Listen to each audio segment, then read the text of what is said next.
Olá, gente. Novamente. Aqui a gente vai conversar um pouquinho, eu vou falar um pouquinho para vocês sobre um tema que me encanta bastante, que é sobre a evolução, né? A origem e evolução das práticas médicas humanas a partir do início, né, do uso de plantas medicinais pelos primeiros hominídeos. E aqui nós temos o título da aula, né, sobre a origem do uso de plantas medicinais pelos humanos, evolução e ecologia química. É um tema complexo da gente trabalhar, mas fascinante, porque nós já temos, né, diferentes cenários na literatura que buscam explicar ou trazer ideias sobre essa origem, e eu penso que isso impacta, de certa forma, né, o nosso olhar sobre a evolução desses sistemas e como nós encontramos essa diversidade hoje, né, de sistemas médicos locais a partir da utilização de plantas medicinais. Então, em uma aula anterior, né, de resiliência, de sistemas socioecológicos, a gente conversou um pouquinho sobre o que seriam esses sistemas médicos locais, né, que são parte de sistemas socioecológicos que emergem a partir da relação íntima entre grupos humanos e a biota e seus ambientes. Só que aqui o foco da gente é dentro de um recorte para a prevenção e tratamento de doenças. Então, grupos humanos têm sido desafiados, né, por pressões seletivas com base na ocorrência de doenças ao longo e os primeiros hominídeos também, ao longo da história evolutiva, e uma estratégia adaptativa tem sido a evolução de um conhecimento, um conjunto de práticas que estão associados tanto à percepção das doenças quanto ao conjunto de tratamentos estratégias para prevenir e para tratar essas doenças. E no nosso caso aqui, a gente está baseando a nossa discussão em cima do uso de plantas medicinais. As pessoas acabam selecionando esses recursos com base em diferentes critérios, como nós também mencionamos antes, com base no cheiro percebido do recurso, com base no gosto percebido do recurso. Então, tem um conjunto de estudos indicando que, a depender do cheiro, a depender do gosto, por exemplo, o gosto amargo, as plantas acabam sendo selecionadas para tratar uma ou diferentes tipos de doenças, né? Então, isso é algo importante. Além das características organolépticas dos recursos percebidas, né, dos recursos pelas pessoas, também os sintomas que as doenças têm, nós já mencionamos isso também na aula anterior, como critério, né, hot code. Então, a partir das causas, a partir dos sintomas, as pessoas elas vão identificando as doenças e isso acaba também influenciando na seleção do tratamento, né? Então, tudo, de certa forma, pode estar bem conectado dentro desses sistemas, mas nós temos esses elementos que envolvem a estrutura dentro desse sistema. Diante da complexidade que nós temos dentro desses sistemas médicos locais, hoje, né, que é uma diversidade muito grande, não só de plantas utilizadas, mas de animais utilizados, de práticas, e para cada planta, animal, e para cada doença tem um modo de uso, de certa forma específico, que dirige o tratamento. Existem misturas vegetais que envolvem complexos, né, vegetais que são utilizados para uma coisa só, como na formação de garrafadas, na formação de misturas. Então, é algo muito complexo. Cada planta ali na mistura pode ter uma função específica, para o cheiro, para o gosto na garrafada, para a efetividade, uma combinação ali para favorecer a eficácia da doença. E, além disso, hoje, cada vez mais esses sistemas estão interagindo, médicos locais estão interagindo com outros sistemas, como o biomédico, que envolve uma outra lógica, né, de tratamento de doenças, de identificação de doenças, né? Tem os componentes que a gente falou meio que básicos, né? Precisa ter uma forma de reconhecer a doença, uma lógica de defini-la, classificá-la, e tem também ter lógicas de seleção de tratamentos, e lógica de formação desses tratamentos, né? Mas são muito diferentes, ou boa parte delas são diferentes do local. E a gente precisa de estudos para verificar o quanto que podem ter relações entre esses sistemas e o quanto que esses sistemas eles não podem, de certa forma, conversar em diferentes grupos humanos, ou não conversam, não é nem que podem ou não podem, mas acabam não conversando dentro desses, em diferentes grupos humanos, né? Então, já tem muitos estudos sobre isso, mas a gente precisa avançar um pouco mais no entendimento dessas relações entre esses sistemas, né? Quanto é que eles interagem, quanto que não interagem, dentro desses elementos e componentes dos sistemas médicos, em geral. Diante dessa complexidade, como é que nós podemos explicar a origem de sistemas médicos, né? Pautados no início do uso de plantas para o tratamento de doenças entre os primeiros hominídeos. A gente está aqui, já estamos voltando no tempo, cerca de 1 milhão e meio de anos atrás. Para isso, para contar um pouco mais dessa história, a gente escreveu um livrinho, né, que eu gosto muito, e a gente gostou muito de escrever, eu com a doutora Flávia Santoro, o doutor Luiz Albuquerque, é intitulado Nossa História Evolutiva, né, Plantas Medicinais e a Origem e Evolução da Medicina. Aqui a gente sintetiza, traz os diferentes cenários propostos, e a gente sintetiza propondo uma história de como isso pode ter acontecido, né, no início, lá entre os primeiros hominídeos. Bom, o primeiro cenário que eu quero trazer aqui é o cenário de Horácio Fábrega Júnior, publicado em 97, em um livro chamado A Evolução da Doença e Tratamento, em que o Horácio Fábrega trata da adaptação doença-tratamento, que é uma adaptação, né, produto também da evolução do sistema nervoso, né, entre os primeiros hominídeos, em que se herda a característica ou a habilidade inata para a Fábrega Júnior de reconhecer quando o corpo não está no estado normal, saudável, vamos dizer assim. Quando o corpo está desviando desse estado, né, a habilidade inata de perceber que algo não está bem no corpo e também a habilidade de perceber que algo não está bem no outro, né, em outros indivíduos pertencentes ao grupo. Isso favoreceu a evolução também de estratégias de cuidado. Então, para Fábregas, acaba sendo uma adaptação só. A vontade, ou a habilidade, melhor dizendo, inata, de perceber que está doente em si e no outro, e de cuidar de si e do outro, mesmo que pedir ajuda para o ser cuidado, né? Então, Fábrega sugere que existem os genes médicos, né, em que é produto dessa seleção que leva à adaptação, né, a partir da adaptação doença-tratamento. Então, seria algo que foi selecionado no passado, aumentou em frequência porque favorecia a saúde do grupo, né? Perceber que está doente e o outro também, e cuidar de si e cuidar do outro, né? Então, isso acaba sendo importante. Além disso, perceber que está doente e perceber que o outro está doente e o cuidado interage com conhecimentos que vão sendo adquiridos, né, aprendidos ao longo da história por processo de transmissão, que é herdado de geração em geração, o que permite que as pessoas ainda, a partir da evolução da linguagem e também por reservar muita quantidade de informação na memória, esses grupos, primeiros grupos de hominídeos foram dando nomes para as doenças, classificando as doenças, e isso favorecia uma classificação.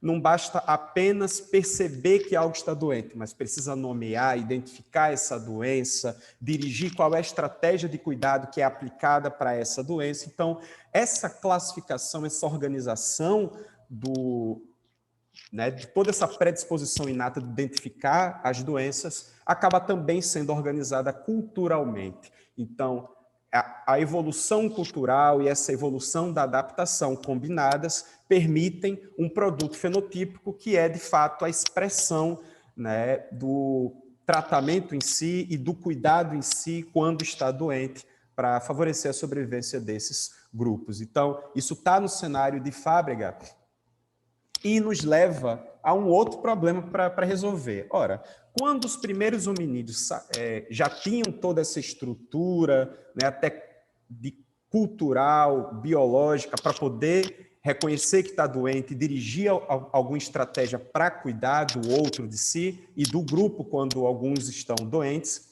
como é que essa busca de tratamento foi favorecida? Como é que se aprendia ou foi sendo selecionados os primeiros tratamentos? E aqui o foco vai começar a ficar para plantas medicinais, as primeiras plantas medicinais. Então, aqui nós temos os cenários, né, discutidos por Benjamin Hart nesse artigo, né, a evolução da medicina com plantas, né, com ervas, perspectivas comportamentais. E aqui o Hart ele traz duas hipóteses, a hipótese do aprendizado, que sugere, que explica que entre os primeiros hominídeos, as primeiras plantas indicadas como medicinais foram aprendidas. Então, a partir da experimentação com as plantas que estão no ambiente, se aprendia que algumas, quando ingeridas, davam um alívio, né, no corpo, ou um alívio na doença do outro, e isso era aprendido e lembrado para quando a doença acontecesse de novo, esses indivíduos foram selecionando e utilizando essas mesmas plantas para favorecer o tratamento.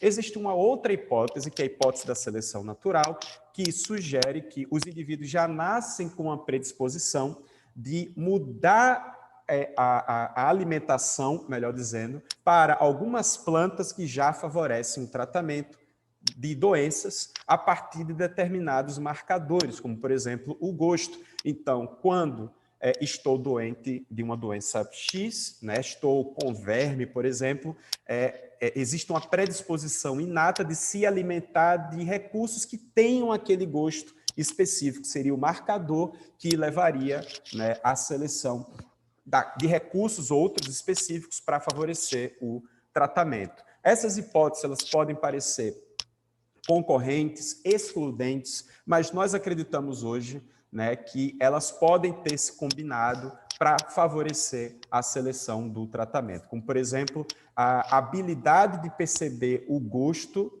seria uma habilidade amargo, seria uma habilidade inata, perceber o gosto, a gente nasce, né, a gente foi selecionado geneticamente para perceber o gosto dos alimentos, perceber o gosto do que ingerimos. Então, perceber o gosto amargo pode ser, sim, algo influenciado geneticamente, mas à medida em que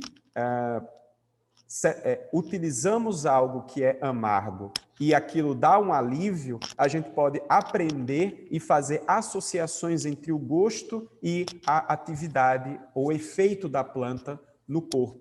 Então, isso poderia favorecer, por aprendizado, né, e também a partir de uma base biológica para poder perceber o gosto amargo, isso pode ter se combinado para favorecer o uso das primeiras plantas medicinais. Então, nós pensamos que não é necessariamente a habilidade inata de ingerir o amargo para tratar a doença, mas a habilidade de perceber o amargo e também a capacidade de associar o amargo ao efeito, né, do recurso que está sendo ingerido. Então, esse aqui é o ponto do aprendizado em cima da habilidade inata da percepção do gosto amargo. Tá? Então, seria uma combinação um pouco entre as duas hipóteses, embora a gente saiba que a hipótese da seleção natural ela está assumindo certas coisas que nós não estamos assumindo aqui nessa explicação. Né? Essa habilidade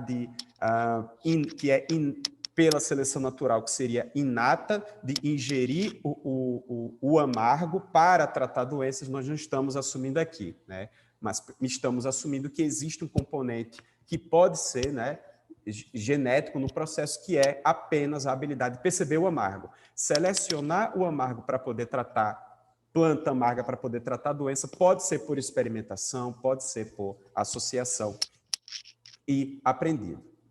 Bom, nós temos um conjunto de estudos já sugerindo que essa percepção do gosto, né, amargo, ela tem sido importante na seleção para plantas medicinais, tanto que existem alguns estudos sugerindo que plantas que são percebidas como que não são amargas, elas são indicadas para o uso alimentício, plantas que têm um amargo forte, elas são indicadas exclusivamente como medicinais, e isso sugere, né, que a depender do gosto percebido, as indicações terapêuticas elas podem também variar, né, a depender da percepção do gosto amargo. Mas, além disso, existem plantas que têm um gosto amargo, né, intermediário, têm um gosto um pouco amargas, e aí elas são indicadas para o tratamento de doenças ou percebidas como são boas para o corpo, né, e também são ainda utilizadas como alimento, né? Então, quando as pessoas estão doentes de alguns problemas de saúde específicos, as pessoas utilizando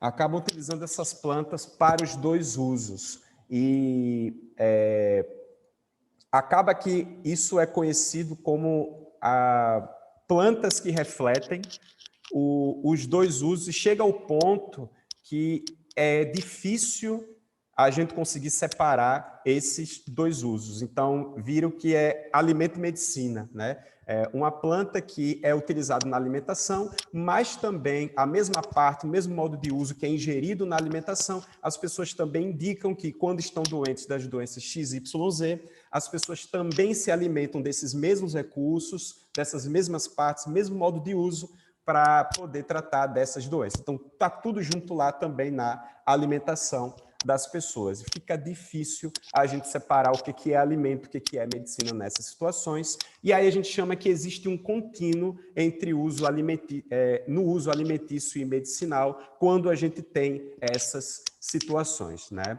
E nós acreditamos que esse contínuo ele é importante, né? Acaba sendo também um contínuo evolutivo a partir do uso alimentício, e a partir do uso alimentício, isso pode ter sido a pista para que esses primeiros hominídeos fossem encontrando e aprendendo que determinadas plantas envolvendo o contínuo alimentício medicinal que eram ingeridas na alimentação, elas davam um efeito diferenciado no corpo e elas poderiam ser aprendidas, né, e poder ter sido consumidas mais para favorecer o tratamento de doenças, né? Então, nós acreditamos que é dentro desse contínuo que nós poderíamos ter as experimentações entre os primeiros hominídeos para poder ter acontecido a seleção das primeiras plantas medicinais, mas dentro das plantas já utilizadas como alimento, né? E isso nós discutimos aqui nesse capítulo de livro, no livro Evolutionary Ethnobiology, publicado na Springer em 2015, né, em que nós discutimos as bases biológicas e culturais do uso de plantas medicinais e alimentícias. E aqui nós destacamos, né, claramente o papel desse contínuo alimento medicinal. Nós, então, a partir da questão da alimentação, nós trazemos o cenário do modelo de ecologia química humana proposto por Timothy Jones em 90, que ele publica esse livro, né, a origem, né, ou as origens da dieta e medicina humana, em que ele destaca dentro desse modelo que as interações das plantas com químicos vegetais, na época, né, e até hoje, de certa forma, envolvia uma lógica de custo-benefício, em que, a partir do que é selecionado, na busca do que precisa ser selecionado para favorecer a alimentação e sobrevivência, havia o benefício nutricional desse processo, mas também um custo que está associado à ingestão de toxinas. Então, por isso, né, e predadores, então até do processo todo, né, que pode envolver predadores que poderiam predar os primeiros hominídeos enquanto os primeiros hominídeos estavam na busca pelo alimento. Então, tudo isso envolvia custos. Ao lidar com toxinas, melhor dizendo, houve um processo seletivo complexo, tanto envolvendo adaptações biológicas quanto adaptações culturais para os primeiros hominídeos lidarem com essas toxinas ingeridas. Dentro das adaptações biológicas, nós temos, né, as evidências da evolução ou da seleção de variantes genéticos, particularmente do gene TAS, né, TAS2R38, que envolve, existem variantes desse gene que permitem uma percepção mais aguçada do gosto amargo. Então, quanto mais esse variante genético tenha sido selecionado para permitir que os primeiros hominídeos percebessem de forma ainda mais aguçada o gosto amargo, isso permitia a identificação mais rápida de toxinas. E, além disso, a metabolização de compostos tóxicos a partir de enzimas no fígado que produzidas, né, a partir do gene CY, né, o CYP2D6, em que podem ter indivíduos com múltiplas cópias desse gene, podem produzir uma maior quantidade de enzimas que acabam metabolizando esses compostos tóxicos ingeridos, e isso permite uma maior aproximação de alimentos tóxicos, aproveitando seus benefícios nutricionais, mas, ao mesmo tempo, você não acaba tendo quadros tóxicos por ter ingerido essas toxinas, porque agora você tem uma maior habilidade para poder quebrar essas toxinas. Então, além dessas adaptações biológicas, nós temos também adaptações culturais, como o processo de domesticação, em que variantes, né, menos tóxicos acabam sendo selecionados, manejados por grupos humanos, protegidos, né, e as pessoas, esses grupos de hominídeos, melhor dizendo, grupos humanos, no passado, acabaram selecionando determinados variantes em detrimento de outros para poder se aproximar e ingerir variantes menos tóxicos. E modos de uso para minimizar a ingestão de toxinas, né, como o processo de cozinhar, o processo de deixar o recurso de molho, geofagia, entre outras estratégias que permitiram os grupos humanos a se aproximarem mais desses recursos que, sem essas adaptações culturais, esses grupos não teriam se aproximado desses recursos, né? Então, de certa forma, isso acaba contando a história para a gente que tanto essas adaptações biológicas e culturais para lidar com toxinas de plantas permitiram a maior aproximação tanto dos primeiros hominídeos quanto da nossa espécie, de diferentes espécies, né? E a nossa também, para recursos mais tóxicos. E a aproximação com esses recursos mais tóxicos poderia permitir os grupos de hominídeos e humanos a perceberem dentro dos recursos alimentícios aqueles que também poderiam atender, né, ao tratamento de doenças, né, já que tem uma quantidade de compostos que também são importantes no tratamento de doenças e também podem ser recursos amargos. Então, juntando toda essa combinação, nós podemos, a partir dos cenários apresentados, que esses primeiros hominídeos, com base biológica e também a partir de adaptações culturais, poderiam aprender com mais facilidade que aquela planta alimentícia que é amarga, tem toxinas e está sendo ingerida, uma vez ingerida, ela pode levar a benefícios para a saúde e tratar doenças específicas. Isso pode ter sido aprendido e essa planta, quando aquela doença estava acontecendo novamente, pode ter sido lembrada e pode ter sido colocada novamente regularmente na alimentação das pessoas para tratar dessas doenças. A partir disso, esses grupos, os primeiros hominídeos que, né, por aprender essa associação com amargo, eles poderiam estar selecionando agora novas plantas que não eram ingeridas na alimentação e nem têm função alimentícia, né, aqui, mas seriam plantas que teriam apenas função medicinal. Então, a partir daqui, nós temos a emergência agora de um ramo, né, de um novo domínio funcional dentro de um sistema socioecológico ao longo da sua evolução, junto com a evolução da nossa espécie, em que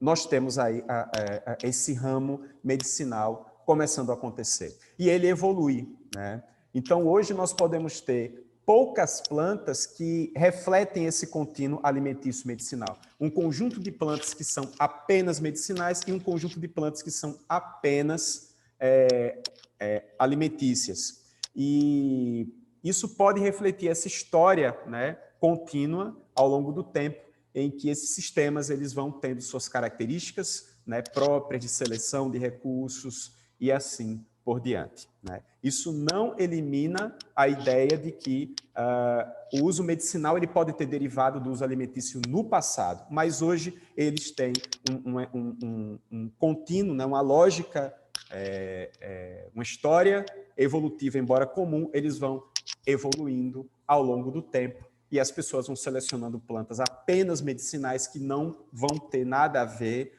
né, com o uso alimentício e muitas vezes vice-versa.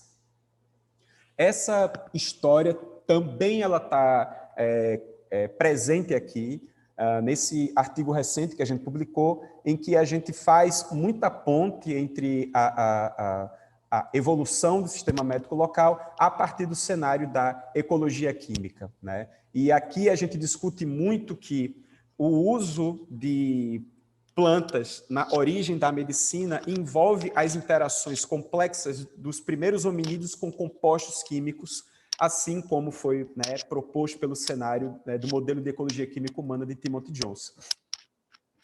E, além disso, nós indicamos que, a partir dessa interação complexa, né, com químicos vegetais, né, evolui as adaptações biológicas e adaptações culturais, que elas também acabam interagindo entre si. Então, a nossa base biológica na interação com químicos vegetais acaba influenciando, de certa forma, na emergência de determinadas características culturais, né, que vão mediar, por sua vez, essa relação com químicos vegetais e também vão influenciar essa base biológica. Então, aqui a gente acaba discutindo essa evolução biocultural e que a cultura e a biologia na nossa espécie acabam se modelando mutuamente num processo coevolutivo que influencia a forma como a nossa espécie ela vai interagir com químicos de plantas